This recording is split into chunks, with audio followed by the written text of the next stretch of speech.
And we're going to have a deeper look now at President Obama's State of the Union address with our studio guests tonight, social scientist and political watcher Dr. Ilya Farber and Professor Simon Tay, chairman of the Singapore Institute of International Affairs. All right, thanks for joining us here, guys. Let's start with the economic blueprint Mr. Obama talked about, manufacturing and bringing it back to the United States. I can see you smiling at this. Ilya, is this feasible? I think nobody's expecting that the U.S. is going to displace China in terms of global manufacturing to a very significant degree. But I think the imbalance has been so extreme for quite a while now that if it could even be pulled back somewhat, I think that would be enough to satisfy the domestic constituency. And in particular, if some of the factors that people have identified as perpetuating the trade imbalance could be rectified, I think that would go a long way.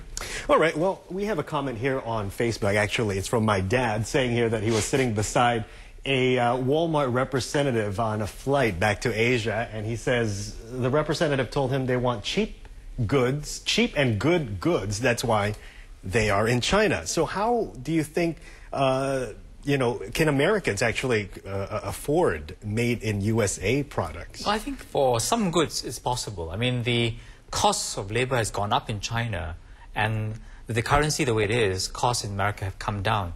So I think President Obama cited one company at least, Master Lock, which says it makes sense to bring some of the jobs back into America, and some manufacturing is going back to America too, because we want to be nearer the market. So some things will make sense. But I think the other key point that Obama mentioned is the kind of fairness. If we're going to lose, it's going to be because everybody played fair.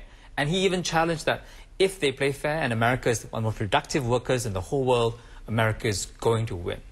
All right. What do you think about this, Ilya? Can Americans afford made in USA products in general? Well, I think, as Simon said, the real question is, can Chinese afford to continue working for the low wages that are currently supporting their exports? But I think also this point about fairness is very, very important. I've been seeing it surprisingly not just in economic and business discussions and in political discussions, but also recently in tech discussions. Like even on tech blogs, you now see people talking about this issue that so many companies are required, if they want to sell in China, to locate manufacturing there, and then there are worries about illegal tech transfer and whether really ultimately they're losing competitiveness this way. And so I think increasingly within the U.S. there's a domestic business constituency that's trying to ask the government to step in and be more aggressive in trying to protect them from these sorts of requirements. All right, we'll talk about that a little bit later on. Simon, President Obama also talked about this manufacturing bringing it back to the U.S. How do you think this will affect Asia's export-driven economy? Well, you saw some of the numbers from Japan already. I mean, trade deficit for the first time in like 31 years. And I think that it's not just China issue. When he talks about jobs and losing jobs unfairly, it's China. But China aggregates a production base right across the whole of Asia. And then we export to America. So if he's hitting in America, it's going to impact us. So I think that Singapore, of course, being a very open global economy, will be affected by Americans' softness and a European downturn. But more largely, I think all of Asia is going to ask that if the trade war starts to heat up, or trade tensions start to heat up, what's going to happen to us? And Obama in his speeches made a point that they have brought more trade cases against China than the previous administration. All right, well, he did say it here, and let me quote that, to his trade rivals, or America's trade rivals at least, not to stand by when competitors don't play by the rules. And he, of course, cited trade cases in China. So do you think his proposed trade enforcement unit to crack down on unfair trade practices, how will that impact the global economy? I think the key to understanding what he's doing there is you have to remember that Obama's a very pragmatic sort of person. He doesn't like big ideological fights. He doesn't like to make noise in public about conflict with other parties. So I think, in a sense, what he's trying to do is realign the incentives for China. By stepping up enforcement, he doesn't want to publicly humiliate them. He knows China doesn't respond well to that, right? What he wants to do is, in a sense, encourage them to use strategies which involve a more level playing field. And if that works, I think he'd prefer to keep it out of the realm of sort of public disagreement. So I suspect this announcement is more about sending a signal to China that if they tone it down, we can avoid conflict down the road. But will that work, though, Simon? I have a tweet here from somebody called June saying that at this point, the U.S. needs China more than the other way around. Well, I'm not sure. If you look at industrial production in China today, it's going down largely because of European and American softness. So I think it's mutually interdependent. But I do think that Obama is being pragmatic. He's got to send a signal because the American population feels a sense of unfairness about Asia and about China, and he doesn't respond to it, he won't win re-election. But of course, on record so far, while Congress has called China a currency manipulator, he and Treasury Secretary Geithner have actually been much more soft, raising the issue but not pushing China hard into a corner. All right, for our viewers here in the region, let's talk about foreign policy for a change. Mr. Obama said that American leadership, or the renewal of it, has been felt all across the globe. So what do you think, Ilya? Well, across the globe, I don't know, but I think we can talk a bit about Asia in particular. I think it's very interesting that there's been a lot of talk about this sort of what they're calling a pivot to a focus on Asia and focus on the Pacific region.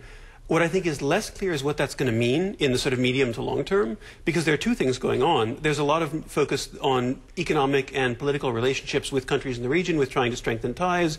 At the same time, there's also a rebalancing of military resources, moving more aircraft carriers into the Pacific and really sort of establishing a more muscular presence there as we tone down in the Middle East. So I think, in a sense, there's a sense of shifting attention. Whether that leads to more conflict or resolution of conflict is harder to judge. I think in the short term, what we'll see is much more positive outreach towards countries other than China, trying to put more pressure on China to be a better international player. And of course, Hillary Clinton set the ball rolling with Myanmar. How big of a role do you think the U.S. will have in engaging Myanmar for more democratic reforms? Of course, a lot of the changes in Myanmar must come domestically, internally, Aung San Suu Kyi as well as the Prime Minister. But I think that America has been a kind of judge.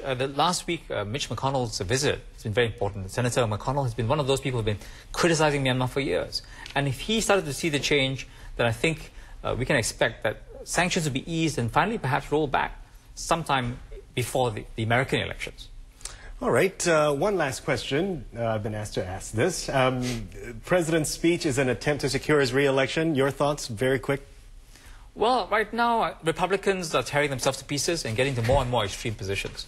So I think Obama, besides foreign policy, really has been talking to American audience about issues that he thinks they need to hear from him about. And I think if he follows through with this and the Republicans continue this array, he's got a pretty good chance, despite his poor numbers right now. All right, Ilya? Bottom line, I'd give him an 80-20 chance of securing re-election. I think the Republican candidates right now, as Simon said, are tearing each other to pieces. They're also not good people for the issues that the public is concerned with right now, right? Nobody's talking about abortion. Nobody's talking about gun control, which are sort of the points that the Republicans usually use to get their people sort of rallying behind them. If what everyone's worried about is the economy and economic equality, Romney and Gingrich are not the people you would choose to be your standard bearers. So I think the Obama people are feeling pretty good right now. All right, but you still have 8% unemployment, and that's another number we're going to watch for and talk about another time. Thank you very much for joining us here. Thank you, Timothy. And Simon and Ilya there joining us with their thoughts on today's State of the Union address by President Barack Obama. Coming up next.